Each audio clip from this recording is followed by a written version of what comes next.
Hey everyone, John Lorden here. Welcome to another episode of Itchy Mysteries. And boy, do I have a doozy for you today. Let's just get right into it. This one is called 43. I was able to watch it on Amazon. If you're a Prime subscriber, you could watch it for free. If you're not, there is a rental fee, but I think it's only a few dollars. Is this documentary worth your time or not? Let's check it out. Here's a synopsis from IMDB on what this is all about. 43 young male students were abducted from a Mexican college on September 26, 2014. They have yet to resurface. This documentary probes the disturbing event, how it shook a community, and the troubling search for the missing. Now, that synopsis is actually a little incorrect. They weren't actually abducted from a Mexican college. They were Mexican college students. It was an all-boys school where they were going to become teachers. And they came from very, very poor areas, and that was kind of their way of trying to step out of poverty and to try to give back to their communities. So for these types of people to go missing, and especially in that kind of a number, is relatively significant. Now, there is an annual event that they would hold where they would go and protest some deaths that had happened back in the 60s of other protesters.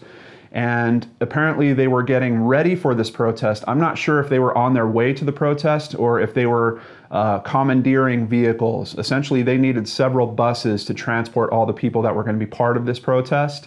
And apparently in this area, they were so poor that they would usually borrow those buses. So it's a little up in the air in terms of the details. I still don't have it quite clear even after watching the documentary, but there's a lot of big questions in this mystery altogether. I did also look at the Wikipedia on it just to try to get a better sense of the story, and I got to tell you, it is a very, very tough read.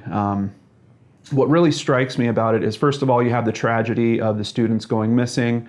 You have the government and its response, which seems kind of strange. You have a local police department that it seems like was part of this and then turned the students over to a drug cartel. And within that drug cartel, it was said that they were someone that could hurt that cartel in some way. And supposedly the drug cartel members took care of these students by disposing of them. But that is just one story, and the families don't necessarily believe that that's the truth. Many of the families believe that the government is actually holding on to these students, keeping them locked up somewhere, which at this point, we're now looking at coming up on 3 years after the fact. I don't know what the feasibility of that is or not. Charlie Min, the director-producer, and he also shows up in it, does a really good job. He's a very likable person for me, just watching him. I honestly wish that he was in the documentary a bit more. It was kind of nice to have his perspective as an outside set of eyes and ears to everything that's going on here. But he really does a good job in terms of telling you the story largely through the testimony of other people, without interfering with it too much. And even when he does pop up, he's really just almost working in like a reporter fashion or a journalist where he's asking questions and trying to get more feedback. This documentary is excellent about not really pushing you towards certain conclusions, even if there are personal feelings that he has about what might be the most possible conclusion. I don't think that's very clear from the documentary. It does a really good job of remaining this kind of unbiased piece, but because of that, it drops all the questions firmly in your lap. I would say that this is for an audience that does not know about this. I didn't know about this case very well. I remember hearing a little bit of media about it when it was going on, but this will certainly give you a more intimate look into it. It raises some really interesting questions about international policy, about how the U.S.'s policies might be affecting what's going on in Mexico. Some very, very hard questions that it left me with. In terms of filmmaking, I don't know that it's the strongest piece I've ever seen. The tempo certainly slows down in a couple places. He shows a lot of protest footage, and in one way, I appreciate he's doing that because it does seem like some force, either at local government or higher, was trying to stop the voices of these students. And it's almost like this film is a little bit of a reply to that and saying, well, you know, you silence those 43, look at these hundreds and thousands that are now speaking up for them, which is a very cool effect. However, there's a little bit too much of the same type of protest footage that you'll see over and over and over. I think he could have easily trimmed 10 minutes and it wouldn't have made a difference to the overall tone or message of the story, or even striking that point about the new voices that have raised over these 43 missing people. Outside of that, you will be reading a lot, unless you speak Spanish. A lot of this film is subtitled, so just know that going in. Cinematography, nothing particularly special. Music, I hardly remember music in it at all. Nothing really in terms of trying to play with the drama of this story. It's all really in the people telling their personal accounts of their missing family members, what they think happened to them. And then he does weave in some media coverage from the government's messaging of what the supposed story is that happened to these people. It's a really well done piece. He seems like a really good filmmaker. I'm definitely going to check out more of his stuff.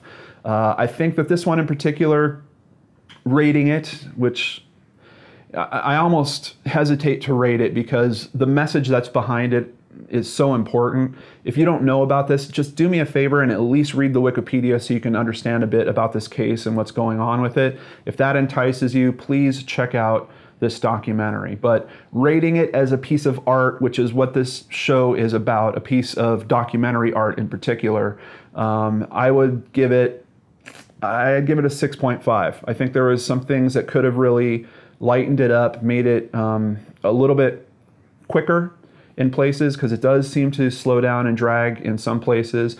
There's some redundant information that you're going to get from multiple sources that might have been able to been leaned down and trimmed down a little bit. But ultimately, it's just about relaying this message of this tragedy, how little is understood about it, and where do we go from here moving forward, and then also landing a bunch of questions in your lap about U.S. policies when it comes to the war against drugs, how that's affecting other countries around us, in particular Mexico. Really, really leaves you with a good stack of considerations.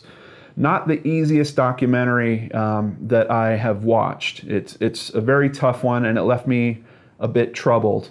So let me just give you guys a little warning about that. But I do think that it's serious enough, particularly coming from a kid that was raised in Southern California.